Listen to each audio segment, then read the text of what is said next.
The 1981 Oscar-winning film Chariots of Fire told the story of Scottish runner Eric Liddell and his victory in the 400-meter men's race at the 1924 Summer Olympics in Paris, and the story of his devout faith and refusal to run on Sunday, costing him a chance to compete in his best event, the 100-meter race.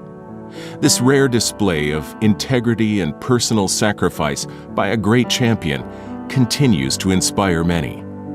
After the Olympics, Eric Liddell ran a much greater race, true to his spirit and strength.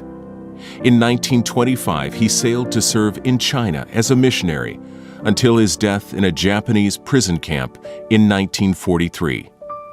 On this day of discovery, the three daughters of Eric Liddell returned to China for the first time since being sent to safety in 1941 to discover God's faithfulness to a faithful runner.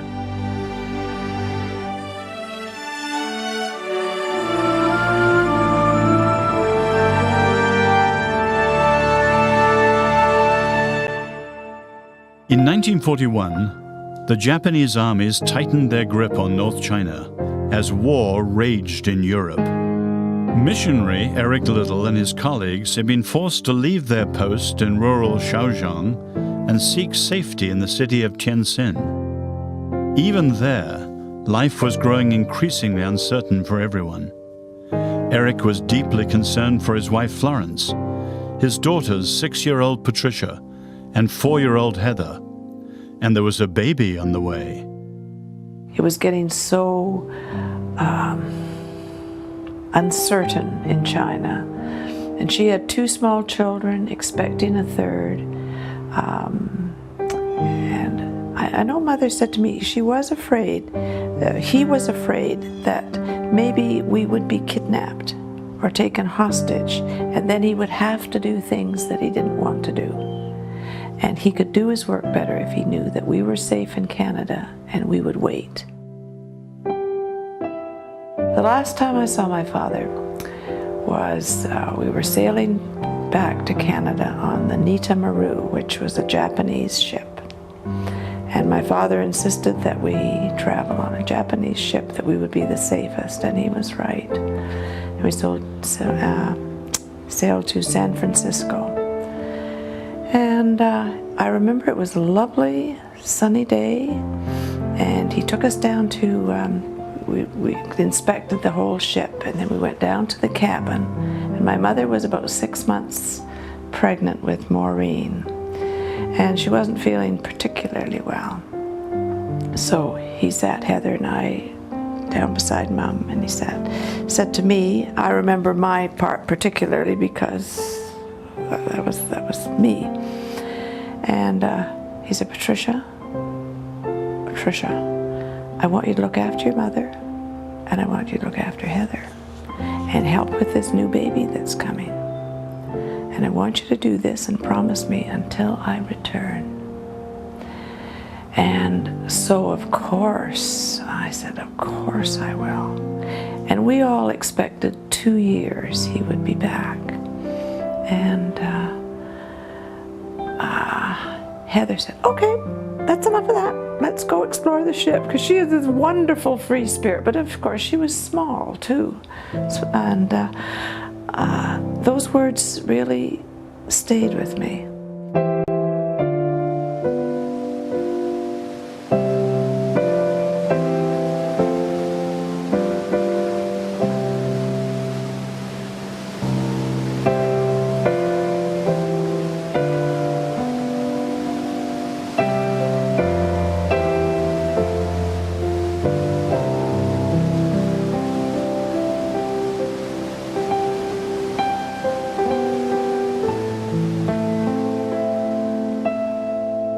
In May 2008, Day of Discovery invited Eric Liddell's 3 daughters to travel with them to China.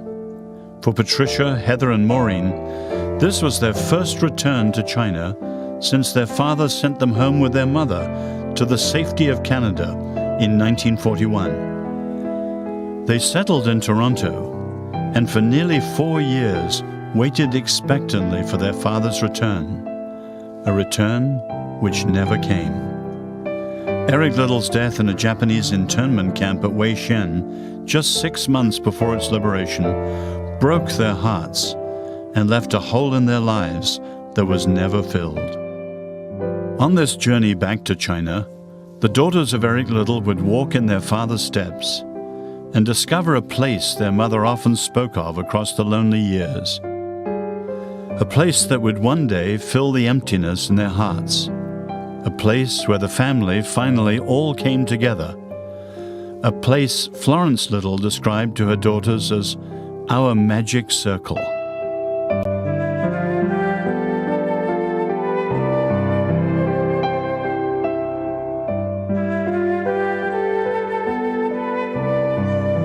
Look at this, dinner in honor of the Liddell family. Oh, this is so nice. Special.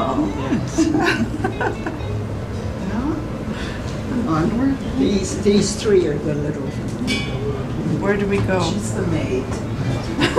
She does our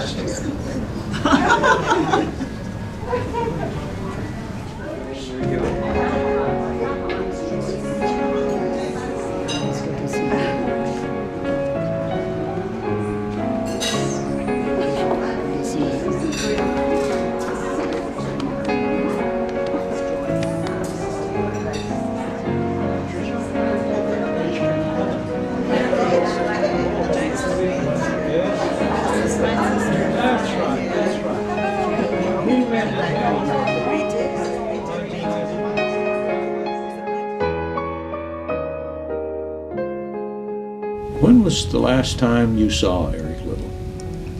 I think sometime in early 41, I think. He was very busy, going back and forth between Tianjin and Xiaochang. He had a hard job. He had to separate from his family sometimes, or most of the time. And he had a hard time. But he really is a very dedicated teacher. You know, he loves the students, and he loves to spread the gospel to students. He has the students full respect. Li Ai, as he's known in China, is not an unfamiliar name, not just because of Chariots of Fire and what that brought, but the fact that he stayed on in China and served the people of China during a time when they were under oppression. The Japanese attack was so severe, and he cared for wounded. He risked his own life. Here was a Scotsman who was prepared to die to save the life of a Chinese farmer. That kind of practical expression of love touches people's hearts around the world, and in China, he is highly respected today.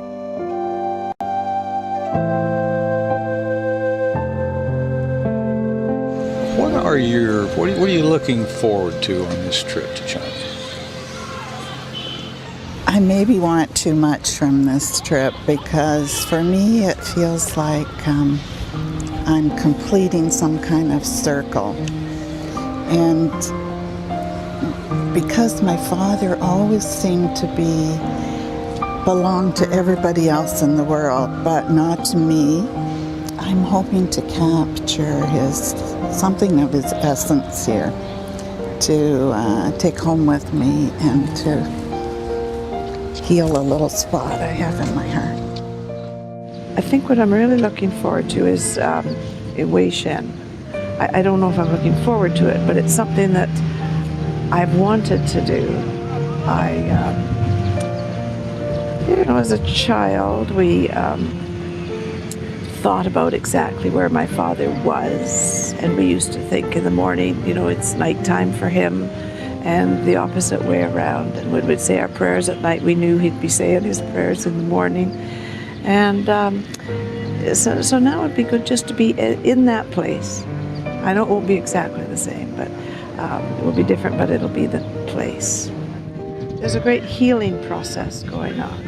And I didn't realize how much pain that we children, and my mother must have had far more, had buried deep inside of us. You say, well, I'm going to be strong, and you go on and you try and forget. And when I first read some of the books, I could not, let's say, have you read the book yet? And because I wept and wept, and it's been a cleansing, a healing. And somehow I think, I think my mother and father would be just delighted. I can almost feel them smiling down and saying, good, good. Especially for Maureen. Mom would be just so pleased, so pleased. I'm sort of the old hand. Because Maureen was sort of left out in the whole thing. She was. Tell me. She was left out because when we were in Toronto, you see, that's when she was born. So she said, I haven't even been in China. But we explained very carefully to her that she was actually in China, but it was like she was in a taxi with the curtains drawn, because we used to have curtains. And she was quite happy with that when she was 3 and 4. But she was always looking for her father, always.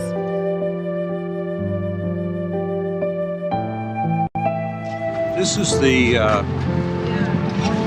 site of the former Mackenzie Memorial Hospital in Tianjin, where Patricia and Heather were born. And Eric Liddell would have lived at the time, before he was married. The homes of the London Missionary Society were just on the other side of this building. Well, this area is directly behind the Mackenzie Memorial Hospital, and most likely this was where the homes of the London Missionary Society were. And of course, it would not have been as filled in. The homes were separate. There was space between them. You'd have the Liddell family in one, the Longman family in another, the Cullen family in another. So the people who worked at the hospital were very close.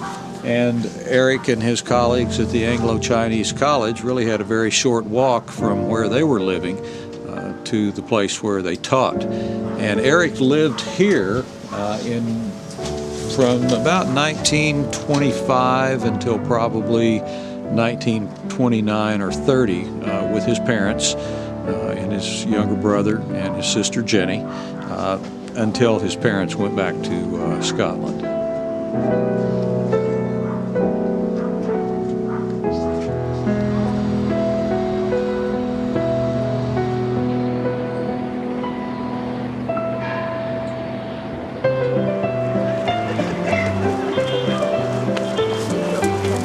No, I don't.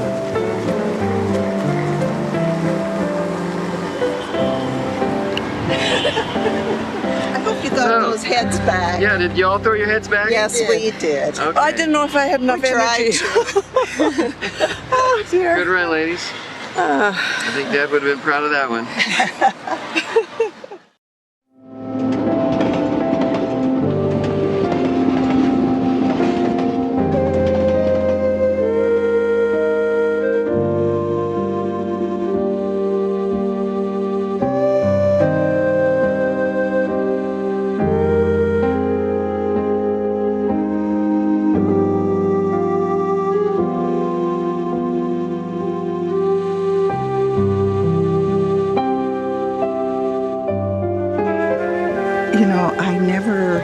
I never grieved for my father when he died, because I was 8 and I hadn't seen him since I was 4.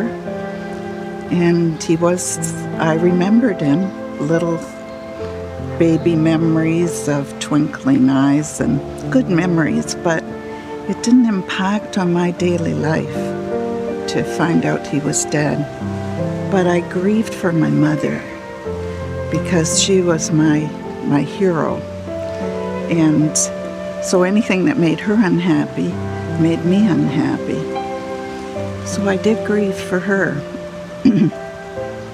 And if my father had known that he was going to die young, he could not have picked a better woman than my mother to raise us, because she had such a big heart for children, and she was so capable, and she could earn a living. She was a good business manager, and she gave us unconditional love while managing to be very firm at the same time. So she was hugely important in my life. And I used to say to my friends, well, you know, I didn't really need a dad, because my mom is everything, and I don't really need a dad. And then the movie Chariots of Fire came out, and I thought it was a wonderful movie, and it made my mother very happy, and she relived a lot of good things through that movie. But I felt remote from it. It didn't really involve me. And then when I was, well, in 1991, I got a letter from a lady who had been a nursery school teacher at Knox United Church in Toronto.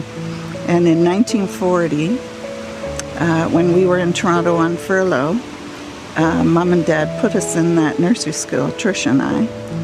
And my mother took us there every morning, and Daddy picked us up at night. And she wrote this letter about how she had never seen Eric Liddell run, but she would never forget his springy step coming down the street to pick up Patricia and I from school, and how he would stop at this big tree, and we would see him coming and rush toward him, and just before we get there, he'd go back on one heel and then come and scoop us up and throw us in the air. And she said I could see what a loving bond there was with his children. And that's when I grieved for my father and realized what a huge sacrifice he was from our lives, and how much immeasurably better and wonderful it would have been to have him with us. But over the years, I've got many letters from people, some who were in the camp, and some children of people who were in the camp. And they explained how important it was to them that my dad was there for them. And they were without their parents, and they so badly needed people like my father, who were loving and kind and could take care of them and educate them during those bad years. And that makes me realize there was a purpose in it all. And today, being here, I'm hoping for a lot of healing, and I'm sure there will be.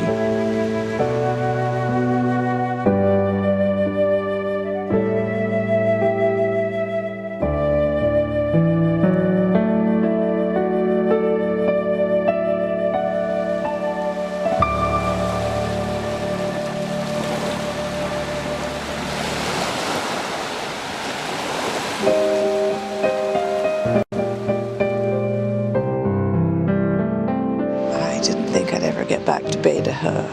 It's so good to see it again. It's just wonderful. I can feel and a sense when my mother was a young girl frolicking on these beaches and climbing the rocks and having picnics, and my father would be 10 years earlier doing the same thing. And then when my mother was 15, 16, and my father was 10 years older, and he had taken such a fancy to this wonderful, vibrant person, how he courted her by taking her to picnics with the rest of her brothers and sisters, and just a wonderful rest for them, away from the stresses and heat and hardships of their work.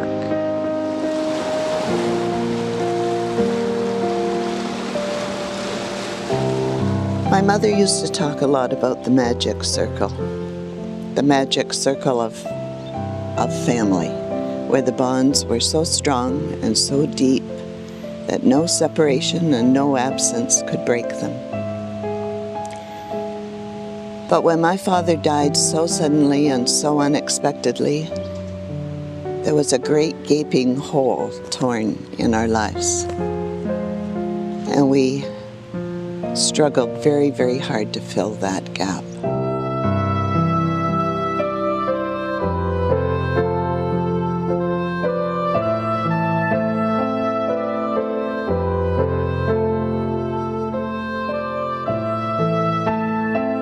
We all longed so much to reconnect the magic circle, and many things happened over the years where we thought, we've done it, and the hole is healed.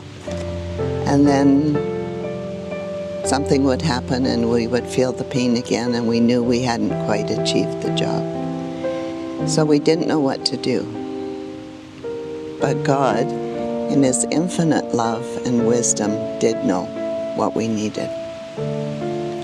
And God provided so abundantly for David McCaslin and his marvelous crew to come to China, bring us to China, surrounded by love, held in God's hand every day, while we reenacted and retraced our parents' steps in a way that was so real and so much the way it really happened that they just sprung to life in our hearts once again, never to be forgotten.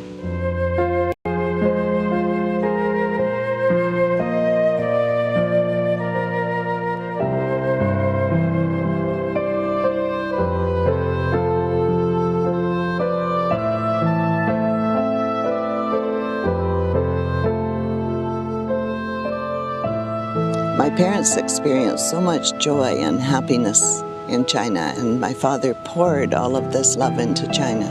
And as we were retracing our parents' steps, that love just came pouring back to us day after day, more than we could even absorb from the Chinese people. They were so excited, and the love was just flowing, and it went directly into our hearts until we said, they're full, very full. And I personally feel like saying, hey Mom, hey Dad, no more hole. It really did the job. When people watch this video, I hope that what they see is that in the midst of war and terrible suffering and loss, that God always has a greater plan. And if they love God with all their heart and mind and soul, the way my parents did, and the way they taught us to do, that there will, in God's own time, as my mother used to say, Maureen, in God's time, which is very different than ours, in God's own time, there will be healing and redemption and the reconnection of the magic circle.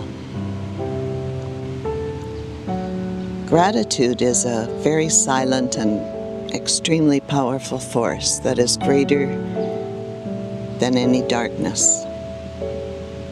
My sisters and I are going back to Canada with so much gratitude in our hearts that I'm very excited to see what's going to happen next for all of us. And I can only say, thank you, God, from the bottom of my heart. Thank you, God. In the Japanese internment camp at Weishen, every Sunday afternoon, the Salvation Army band played hymns outside the hospital. On February the 18th, 1945, they received a request from Eric to play "Be Still, My Soul."